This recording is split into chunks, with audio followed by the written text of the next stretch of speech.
Hi అండి, అందరూ ఎలా ఉన్నారు? మనం బైబిల్ని ఎలా ధ్యానించాలి, బైబిల్ ధ్యానించడం వల్ల మన జీవితంలో మనం ఏం తెలుసుకుంటామనే విషయాన్ని మనం ధ్యానిస్తున్నాం కదా. అయితే అందులో భాగంగా మానవుని ఎడల దేవుని చిత్తంలో 3 యుగములు, the 3 dispensations of God's will to man. అయితే ఆకాశములు దేవుని మహిమను వివరించుచున్నవి, అంతరిక్షమైన చేతిని పనిని ప్రచురించుచున్నది. మనం ఈ వాక్యాన్ని కీర్తనల గ్రంథం 19వ అధ్యాయం 1వ వచనంలో ధ్యానిస్తాం కదా. ఆకాశములు దేవుని మహిమను వివరించుచున్నవి, అంతరిక్షమైన చేతి పనిని ప్రచురపరచుచున్నది. ఆకాశము అంతరిక్షమే కాదు, ప్రకృతిలో దేనిని అడిగినా అవన్నీ దేవుని యొక్క మహిమను, దేవుని యొక్క ఘనతను ప్రచురపరుస్తూనే ఉన్నాయి. నిత్యం దేవుని స్తుతిస్తూనే ఉన్నాయి, వివరిస్తూనే ఉన్నాయి. కనుక దేవుని మహిమను, ఆయన చేతి పనిని తెలుసుకున్నటకు మనం అంతరిక్షంను ధ్యానించుకుందాం. అసలు అంతరిక్షం అంటే ఏంటి, అది ఏంటి అనేది మనం ధ్యానించుకుందాం.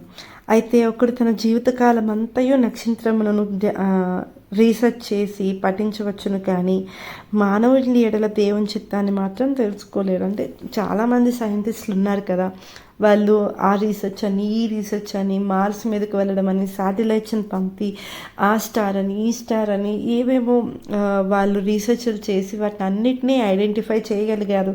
సమ్వాట్ ఏదో కంక్లూషన్కి అయితే రాగలిగారు, కానీ మానవుడు దేవుడి యొక్క ఆలోచనని మాత్రం గ్రహించలేడనమాట. దేవుని యొక్క చిత్రాన్ని మాత్రం తెలుసుకోలేడు.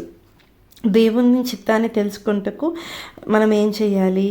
ఇవేమి కాదు, నక్షత్రాలను చదవడము, చెట్లను చదవడము, లేదా భూమి మీద పాకి జంతువుల గురించి తెలుసుకోవడము, ఇవేమీ మన దేవుని యొక్క చిత్తాన్ని మనకు తెలియచేయవు. దేవుని చిత్తాన్ని మనం ఎలా గ్రహించగలమంటే దేవుని వాక్యాన్ని చదివినప్పుడు. కాబట్టి మనం దేవుని వాక్యాన్ని చదవాలి దేవుని యొక్క చిత్తాన్ని గ్రహించాలంటే. దేవుని వాక్యాన్ని మనం జాగ్రత్తగా చదివితే బైబిల్ అంతట్లోనూ 3 యుగములు ఉన్నట్టు మనకు అర్థమవుతుంది. పితరుల యుగము, యూదుల యుగము, క్రైస్తవ యుగము అనేవి ప్రతి యుగంలోనూ అనేవి ఉన్నవని మనకు అర్థమవుతుంది. అయితే ప్రతి యుగంలోనూ దేవుడు తన చిత్తాన్ని మానవునికి బయలుపరుస్తూ వచ్చాడనమాట. అయితే ఆయన ఒక యుగంలో బయలుపరిచిన చిత్తం మరొక యుగంలో లేదు.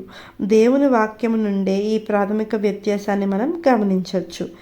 అయితే పితరుల యుగం వచ్చేసరికి ఆదికాండం 1వ అధ్యాయం 1వ వచనం నుండి మొదలుకొని నిర్గమాకాండం 20వ అధ్యాయం వరకు, అంటే ఆదాము దగ్గర నుంచి మొదలుకొని దేవుడు సృష్టిని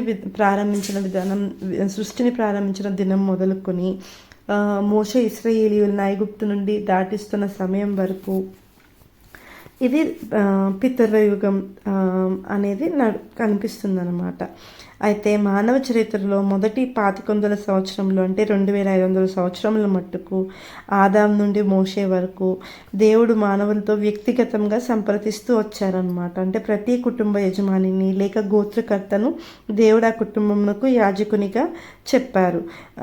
ఈ కాలంలో దేవుడు ఒకనికి ఒక ఆజ్ఞను, మరొకనికి మరొక ఆజ్ఞను ఆజ్ఞాపిస్తూ వచ్చారు. మనుషుల నుండి మనుషునికి, కుటుంబం నుండి కుటుంబంకి ఆయన ఆజ్ఞలు ఇస్తూ వచ్చారనమాట. ఆ ఆజ్ఞలు వ్యక్తిగతంగా, పర్సనల్గా ఉండేవి. ఒక ఆజ్ఞ ఇంకొకరి ఆజ్ఞతో సరిపోయేది కాదు, ఒకటిగా ఉండేది కాదనమాట. ఉదాహరణకి దేవుడు ఆదాము అవ్వలకి ఏమని చెప్పారు? మంచి చెడ్డల తెలివనిచ్చు వృక్ష ఫలములను తినకూడదు అని చెప్పారు. నీవు వాటిని తిను దినంలో నిశ్చయంగా చచ్చదవని కూడా చెప్పారు. ఇది మనం ఆదికాండం 2వ అధ్యాయం 17వ వచనంలో ధ్యానించవచ్చు. ఆదాము అవ్వలు ఏం చేశారు? తినద్దన్న వృక్ష ఫలములు కాస్త తినేశారు. దాని పర్యవసానం కూడా మనం ఆదికాండం 3వ అధ్యాయం 1 నుంచి 24 వచనాల వరకు మనం చూడొచ్చు. దేవునితో సహవాసాన్ని కోల్పోయారు, దేవునితో స్నేహాన్ని కోల్పోయారు. మంచి వనంని, ఏదైనా వనంని విడిచిపెట్టి బయటికి వెళ్ళిపోవాల్సి వచ్చింది. అన్నీ ఏ కొలువ లేదు వాళ్ళకి, అక్కడ ఏ కుదువ లేదు, అన్నీ సమృద్ధిగా ఉన్నాయి. వాటన్నిటిని విడిచిపెట్టి కష్టానికి వెళ్ళాల్సి వచ్చింది. ఇప్పుడు వాళ్ళకి అన్నం తినాలన్నా చెమటోడ్చి కష్టపడాలన్నమాట. అలాంటి పరిస్థితిలోనికి వచ్చేసారు. అయితే ఆదాము అవ్వలు తప్ప మరి ఇంకెవరు ఈ పండు తినవద్దని దేవుడు ఆజ్ఞాపించారా? లేదు, ఎవరిని ఆజ్ఞాపించలేదు. వీళ్ళిద్దరికి మాత్రమే ఈ ఆజ్ఞ వచ్చింది. అలాగే ఒక ఓడను నిర్మించమని దేవుడు నోవాహుకి ఆజ్ఞాపించారు. అది మనం ఆదికాండం 6వ అధ్యాయం 14 నుంచి 16 వచనాల వరకు చూస్తామన్నమాట. అప్పటి వరకు భూమి మీద ఎప్పుడు వాన కురియలేదు. అసలు వాన అంటే కూడా ఎవరికి తెలియదు అనమాట. వర్షం అంటే కూడా అది ఎవరికి తెలియదు. మనము ఆదికాండం 2వ అధ్యాయం 5-6 వచనాల వరకు చదివితే అది మనకు అర్థమవుతుంది. అయితే దేవుడు మొట్టమొదటిసారిగా వర్షాన్ని కురిపించాలని నిర్ణయించుకున్నారనమాట. ఎందుకంటే మానవుల దుష్టత్వం వల్ల, మానవుల్లో ఉన్న చెడుతనం వల్ల దేవుడి నిర్ణయం తీసుకోవాల్సి వచ్చింది. దేవుడు చాలా సంతాపం నుండి, చాలా బాధ నొందారు. ఇది మనం ఆదికాండం 6వ అధ్యాయం 5-6 వచనాల్లో ధ్యానించవచ్చు.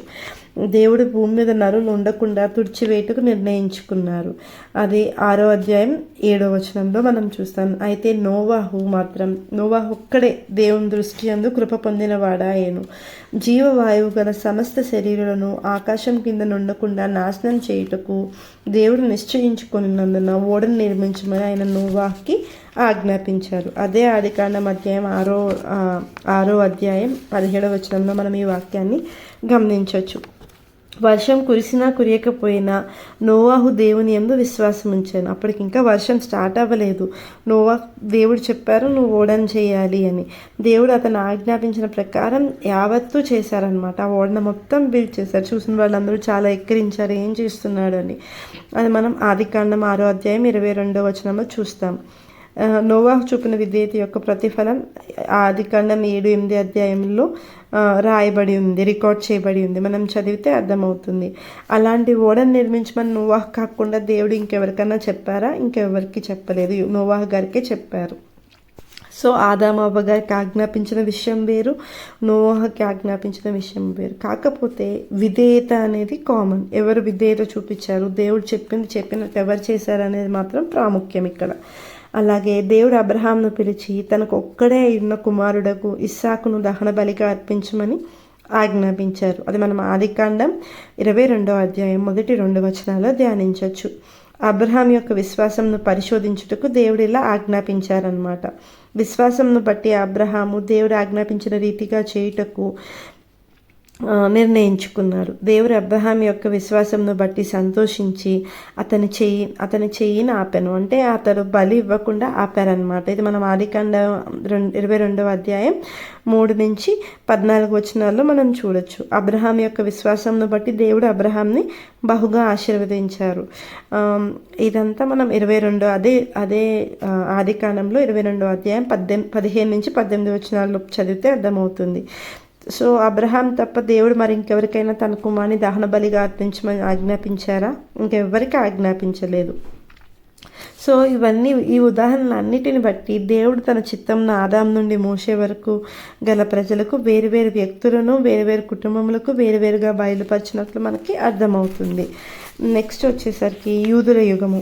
ఈ యూదుల యుగము నిర్గమాకాండం 20వ అధ్యాయం నుండి అపోస్తుల కార్యములు 2వ అధ్యాయం వరకు ఈ యూదుల యుగం అనేది మనం చూడొచ్చు. అయితే పితరుల యుగం అంతంలో అబ్రహాం యొక్క మనముడగు యాకోబు ఒక దూతతో తెల్లవారు వరకు పెనుగులాడెను. ఇజ్రాయేలుగా పిలువబడిన యాకోబు గారు ఒక దూతతో పెనుగులాడతారు కదా. మనం ఆదికాండం 32వ అధ్యాయం 24-32 వచనాల వరకు మనం చూడొచ్చు. ఆ దూత యాకోబుతో గెలవకుండట చూచి తొడగూటి మీద అతన్ని కొట్టాను. అదే 32వ అధ్యాయంలోనే వచనాలన్నీ ఉంటాయన్నమాట. ఆ దూత తెల్లవారుచున్నది కనుక నన్ను పోనిమ్మనగా అతడు నీవు ఆశీర్వదించితేనే కానీ నేను పోనీయనెను. ఆయన నీ పేరేమని అడుగగా అతడు యాకోబని చెప్పాను. అప్పుడు ఆయన నీవు దేవునితోనూ మనుషులతోనూ పోరాడి గెలిచితివి కనుక ఇక మీదట నీ పేరు ఇశ్రాయేలే గాని యాకోబు అనబడదని చెప్పాను. ఆ దూత అక్కడ అతన్ని ఆశీర్వదించాను. ఈ సంఘటన జరగక కొన్ని వందల సంవత్సరముల ముందు దేవుడు అబ్రహాముతో నీవు లేచి నీ దేశం నుండి, నీ బంధువుల యొద్ద నుండి, నీ తండ్రి ఇంటి నుండి బయలుదేరి నేను నీకు చూపించు దేశంకి వెళ్ళుము. నిన్ను గొప్ప జనముగా చేసి నిన్ను ఆశీర్వదించి నీ నామమును గొప్ప చేతును. నీవు ఆశీర్వాదముగా నుండువు. నిన్ను ఆశీర్వదించు వారిని ఆశీర్వదించదును, నిన్ను దూషించు వారిని చెప్పించదను. భూమి యొక్క సమస్త వంశమును నీ యందు ఆశీర్వదింపబడునని చెప్పాను. ఇది మనం ఆదికాండం 12వ అధ్యాయం 1-3 వచనాల్లో చూస్తాం. అబ్రహాం గారు విగ్రహాలు చేసుకునేటవారు. అలాంటి అబ్రహాంని దేవుడు పిలిచారు. అసలు దేవుడు ఏంటో తెలియని సమయంలోనే అబ్రహాం గారు ఆ పిలుపుకు లోబడి దేవుడు చెప్పిన ప్రతిదీ చేసుకుంటూ వచ్చారనమాట.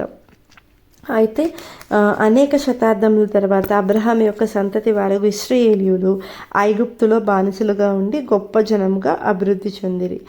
మనకి తెలుసు కదా, వాళ్ళకి కరువు వస్తుంది. కరువు వచ్చినప్పుడు యాకోబు తన కుమారులందరితో వెళ్ళి ఐగుప్తులో నివసిస్తారు. మంచి రాజు చనిపోయి చెడ్డరాజు రాజ్యం వెళ్ళడం ప్రారంభిస్తారు. తర్వాత చెడ్డరాజు కాస్త ఇశ్రాయేలీయులందరినీ ఇబ్బంది పెట్టడం మొదలవుతుంది. అయితే వాళ్ళంతా బానిసలుగా ఉండిపోతారనమాట. వాళ్ళు రోజు రోజుకి గొప్ప జనంగా అభివృద్ధి అయితే చెందుతారు, కానీ బానిసలుగా బ్రతుకుతూ ఉంటారు ఐగుప్తులో. ఇశ్రాయేలీయులు బహు సంతానం గలవారై అభివృద్ధి పొంది విస్తరించి అత్యధికంగా ప్రబలిరి. వారున్న ప్రదేశం వారితో నిండి ఉండేది. ఇదంతా మనం నిర్గమాకాండం 1వ అధ్యాయంలో చూస్తాము. ఐగుప్తీయులు ఇశ్రాయేలీయుల యూదుల ఎడల అసూయ చెంది అసహ్యపడి వారి బానిసత్వంను మరింత కఠినంగా మార్చారు. ఇశ్రాయేలులో నుండి దేవుడు ఒక గొప్ప నాయకుని లేవనెత్తెను. అతని పేరు మోషే. ఐగుప్తీయులతో అనేక నిష్ఫల యత్నములు చేసిన తర్వాత మోషే ఇశ్రాయేలీయులను చివరికి బానిసత్వం నుండి విడుదల చేసి వారిని సీనాయి అరణ్యంలోనికి నడిపించారు. అది ఎర్ర సముద్రంకు ఆవలి ఉండెను, అవతల ఉందన్నమాట. ఇది మనం నిర్గమాకాండం 14వ అధ్యాయంలో చూస్తాం. నిర్గమాకాండం 1వ అధ్యాయంలో మనం వాళ్ళ బానిసత్వానికి వెళ్ళడం, కఠినమైన పనుల్లో ఉండడం మనం చూస్తాము. అంటే ఇవి అధ్యాయాలు, కానీ వాటి మధ్య ఉన్న టైం పీరియడ్ అనేది మాత్రం చాలా సంవత్సరాలు అన్నమాట. సో ఇశ్రాయేలీయులు ఐగుప్తును విడిచి వెళ్ళిన 3వ దినమందు వారు సీనాయి అరణ్యంకు వచ్చి ఆ అరణ్యమందు దిగిరి. ఇది మనం నిర్గమాకాండం 19వ అధ్యాయంలో చూస్తాం. అక్కడ వారు ఒక పర్వతం ఎదుట ఉన్నారు. మోషేతో మాట్లాడుటకు దేవుడు మోషేను ఆ పర్వతం పైకి పిలిచాను. ఇశ్రాయేలీయులు దేవుని మాట శ్రద్ధగా విని ఆయన నిబంధనను అనుసరించి నడిచిన ఎడల వారు ఆయనకు స్వకీయ సంపాద్యమగుదురని దేవుడు మోషేతో చెప్పాను. ఆ సీనాయి దగ్గరికి వెళ్ళినప్పుడు దేవుడు మోషేని ఒంటరిగా ఒక పర్వతం మీదకి పిలిచారు.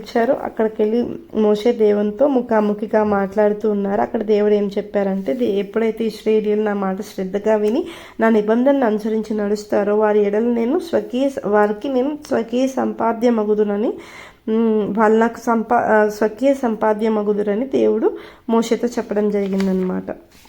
ఇశ్రాయేలీయులను దేవుడు తన ప్రజలుగా చేసుకునినందున దేవుడు సినాయి కొండ దగ్గర వారికి ఒక ప్రత్యేక ధర్మశాస్త్రాన్ని ఇచ్చారు. మనం నిర్గమాకాండం 20వ అధ్యాయంలో చదవచ్చు.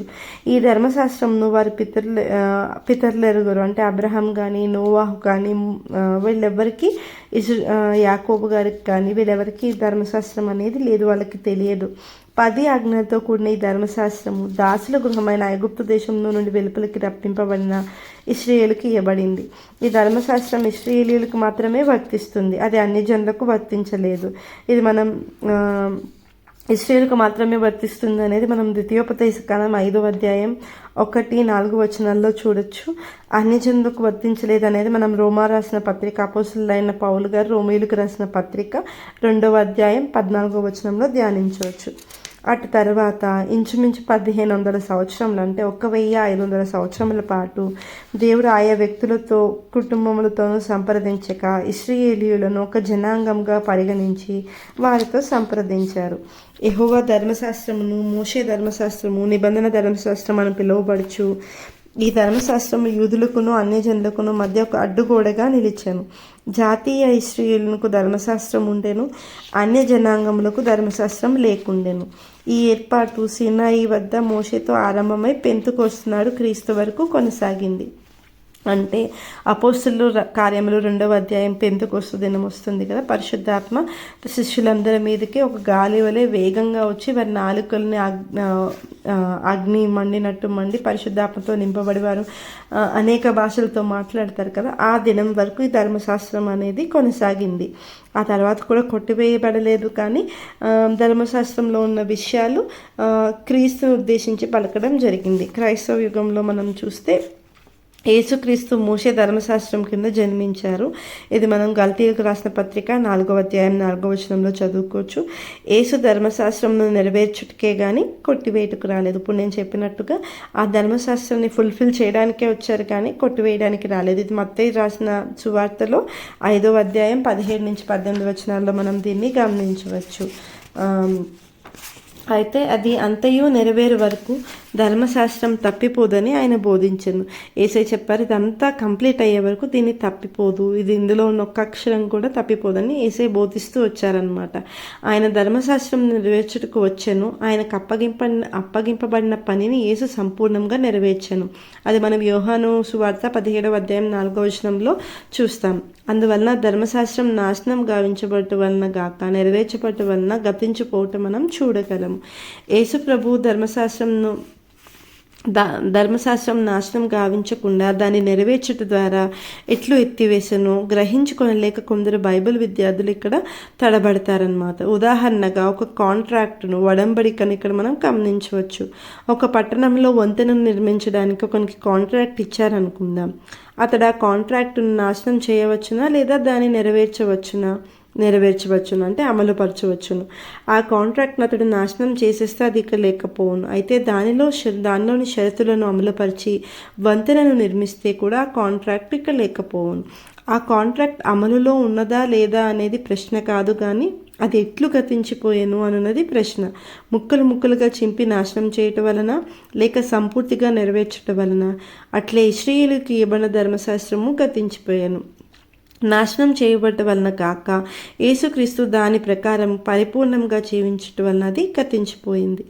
అందువలన ఆయన ధర్మశాస్త్రంకు నెరవేర్పాయను అంటే యేసయ్య ద్వారా అది నెరవేర్చబడింది అనమాట. ఆయన మేకులతో సిలువపై కొట్టబడినప్పుడు పాత ధర్మశాస్త్రం ఆయనతో కూడా మేకులతో కొట్టివేయబడింది. తద్వారా నూతన ధర్మశాస్త్రానికి మార్గము ఏర్పడింది, డోర్స్ ఓపెన్ అయ్యాయి. యేసుక్రీస్తు పాత ధర్మశాస్త్రం కింద జీవించి దాని యొక్క షరతులను నెరవేర్చుచుండగా త్వరలో అమలులోనికి రాబో నూతన ధర్మశాస్త్రం యొక్క సూత్రం ఆయన ప్రకటించుచుండాను. ఈ ధర్మశాస్త్రం లేక నూతన నిబంధన యేసు భూమి మీద జీవించుండగా అమలులోనికి రాలేకపోయాను. మనది హెబ్రీలకు రాసిన పత్రిక 9వ అధ్యాయం 15-17 వచనాలు చదివితే మనకు అర్థమవుతుంది.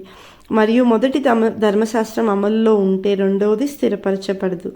ఇది హెబ్రీలకు రాసిన పత్రిక 10వ అధ్యాయం 9లో ఉంటుంది. అందువలన మోషే ద్వారా కలిగిన పాత నిబంధన లేక ధర్మశాస్త్రము కొత్త నిబంధన అమలులోనికి వచ్చుటకు కానీ అలంకార రీతిగా సిలువకు మేకులతో కొట్టివేయబట్ట అవశ్యమాయను. అయితే పాత నిబంధనలోని కొంత భాగం కొత్త నిబంధనలోనికి తేబడిందని క్రైస్తవులు తలంచుచునే అలా ఆలోచించకూడదు, అది అట్లా అనకూడదు. ప్రతి పొల్లు కల్వరి యొద్ద అది కొట్టివేయబడింది. యేసు పెంతెకొస్తు దినంన పరిశుద్ధాత్మని పంపించారు అంటే అది అపోస్తుల కార్యములు 2వ అధ్యాయంలో మనం దాన్ని గమనించవచ్చు. కొత్త నిబంధన ప్రకారం అపోస్తులు సువార్తను బోధించే నిమిత్తం వారికి పరిశుద్ధాత్మ శక్తి ఆ దినమందు అనుగ్రహింపబడింది. ఆ దినమందే కొత్త నిబంధన అమల్లోనికి వచ్చింది. ఆనాటి నుండి పాత నిబంధనకు బదులుగా కొత్త నిబంధన సంపూర్తిగా అమల్లోనికి వచ్చింది. అది హెబ్రీలకు రాసిన పత్రిక 10వ అధ్యాయం 9వ వచనంలో చూస్తాము. ఇది వరకు పాత నిబంధనను పాటించిన యూదులు దాన్ని విసర్జించి ఇప్పుడు కొత్త నిబంధనను పాటించవలసి వచ్చాను. పాత నిబంధన ప్రకారం బయట ఉంచబడిన అన్యులు కొత్త నిబంధనను బట్టి ఇప్పుడు లోపలికి తేబడి.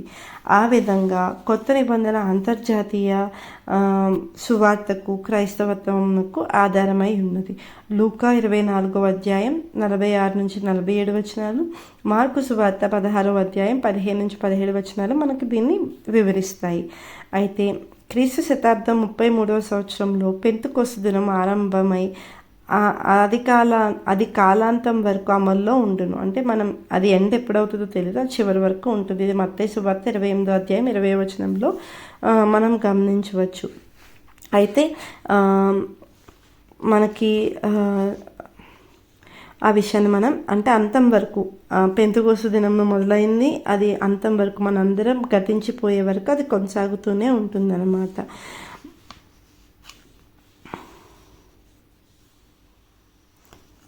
తర్వాత ఇంకా మనం ఏం తెలుసుకోవచ్చు అంటే సంవత్సరములు అంటే ఇశ్రాయేలీయుల నుండి అంటే పితరుల యుగం నుండి యూదుల యుగం వరకు ఎన్ని సంవత్సరములు ఉన్నవి అంటే కాలాంతం వరకు ఉన్న కాలంను ఎలా తెలియచేయచ్చు. ఆదాము హవ్వలు ఉంచబడిన ఏదైనా వనంను, ఇంకా సీనాయి కొండ దానిపై మోషేను, ఇవన్నీ మనం సంవత్సరములు అంటే క్రైస్తవ యుగం అంటే ఆఫ్టర్ డెత్ ఆఫ్ జీసస్ చనిపోయిన తర్వాత మనకిది తెలుసు కదా.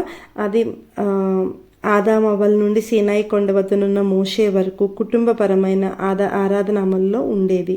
అది పితరుల యుగం. అది 2500 సంవత్సరముల మట్టుకు ఉండేను. మోషే నుండి క్రీస్తు శతాబ్దం 33వ సంవత్సరం పెంతెకొస్తు వరకు పితరుల యుగం అయిపోయి మోషే యుగం లేక యూదుల యుగం అమల్లో ఉంది.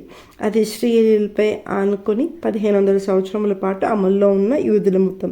అది జాతీయం. పెంతెకొస్తు నుండి కాలాంతం వరకు క్రైస్తవ యుగం అమల్లో ఉంది. ఇది అంతర్జాతీయం, ప్రపంచవ్యాప్తమైన క్రైస్తవత్వం. ఇది అమల్లోనికి వచ్చి అప్పుడే 2000 సంవత్సరములకు పైగా అయ్యింది మరియు కాలాంతం వరకు నిలిచి ఉండేను. పితరుల యుగంలో వ్యక్తులు, కుటుంబానికి దేవుడు మాట్లాడుతూ ఉండేవారు. యూదుల యుగంలో ఒక సంఘాన్ని, ఒక కమ్యూనిటీని కలిపి బోధిస్తూ ఉండేవారు. క్రైస్తవ యుగం వచ్చేసరికి అందరికీ, భూమి మీద ఉన్న అందరికీ ఒకే రీతిగా సువార్త అనేది ప్రకటించబడడం జరుగుతుంది. అయితే 1-2 పితరుల కాలంలో దేవుడు మానవులకు ఇచ్చిన బయలుపాటు స్వల్పమని తెలియచేయుటకు ఆ కాలంలో నక్షత్రంను ఉపయోగించారు. ఆయన ఆయా వ్యక్తులకు, కుటుంబం యజమానులకు తన చిత్తాన్ని తెలియచేశారు. అంటే దేవుడు చెప్పారు కదా అబ్రహాం గారికి, ఆకాశ నక్షత్రములంతా విస్తారంగా నీ జనాంగాన్ని చేస్తానని. ఆయన బయలుపాటుని తెలపడానికి దాన్ని వినియోగించుకున్నారు. అలాగే ఆ విషయం ద్వారా ఆయన కుటుంబ యజమానులకు ఆయన చిత్తాన్ని తెలియచేశారు. అలాగే సీనాయి కొండ వద్ద మోషే యొద్దకు వచ్చేసరికి దేవుని చిత్తం వలన కలుగు వెలుగు గొప్పగా హెచ్చింపబడింది. అనగా ఆరాధన విధానం కుటుంబ పరంగా కాక జాతీయ పరం చేయబడింది. అందువలన ఈ భాగంను వ్యక్తపరచుటకు దేవుడు ఆయనని కొండ మీదకి పిలిచి ఏకాంతంగా మోషే గారితో మాట్లాడడం మనం గమనిస్తాం. అయితే పితరుల కాలం నాటి, యూదుల కాలం నాటి క్రైస్తవ యుగంలో కలిగిన కొత్త నిబంధనతో పోల్చదగినవి కావన్నమాట. యేసు మానవానికి అంతటికీ కలిగించు తన రక్షణ కృపను అనుగ్రహించారు. ఆయన మార్గము విశ్వవ్యాప్తి చెందింది, అంతర్జాతీయమైంది. కనుక క్రైస్తవ యుగంను గొప్ప వెలుగుగా పోల్చబడ్డం, ఒక గొప్ప రివైవల్గా చెప్పడం జరుగుతుంది. అయితే మొదటి యుగంలో ఆయన వ్యక్తులకు ఇచ్చిన ఆజ్ఞలు వారితోనే అంతమయ్యాయనని గ్రహించుకోవాలి.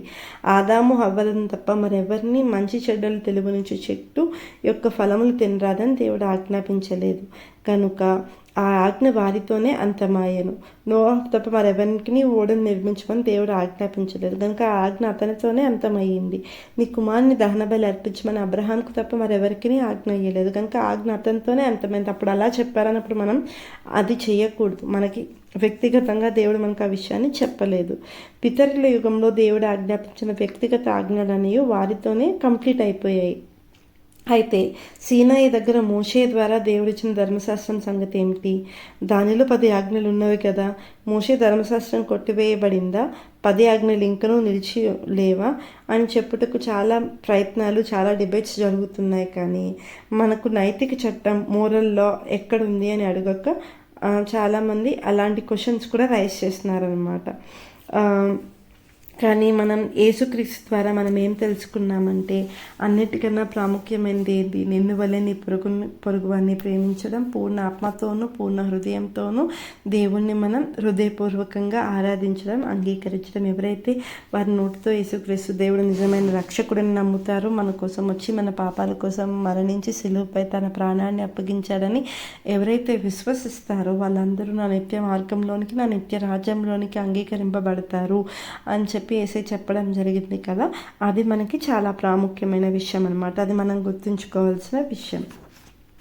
చిన్న ప్రార్థన చేసుకుందాం. యేసయ్యా, మీకు అనేక వందనములు. ఈ సమయం వరకు మమ్మల్ని కాపాడిన దేవా, మీకే స్తుతి స్తోత్రములు. నీ చిత్తంలో 3 యుగంలో ఎలా అయితే మా పితరుల నుంచి ఇప్పటి వరకు మమ్మల్ని కాచి కాపాడుకుంటూ వచ్చావో అందుకు నీకు అనేక వందనములు. అవును యేసయ్యా, ఆకాశంలో నీ మహిమను వివరించుచున్నవి, అంతరిక్షం నీ చేతి పనిని ప్రచురపరుచుచున్నది. యేసయ్యా, నువ్వైతే అన్నిటినీ నోటితో చేసావు, కానీ మమ్మల్ని మాత్రం నీ చేతితో చేసావు. మమ్మల్ని ప్రత్యేకమైన వారిగా చేసావు. అందుకు నీకు అనేక వందనములు.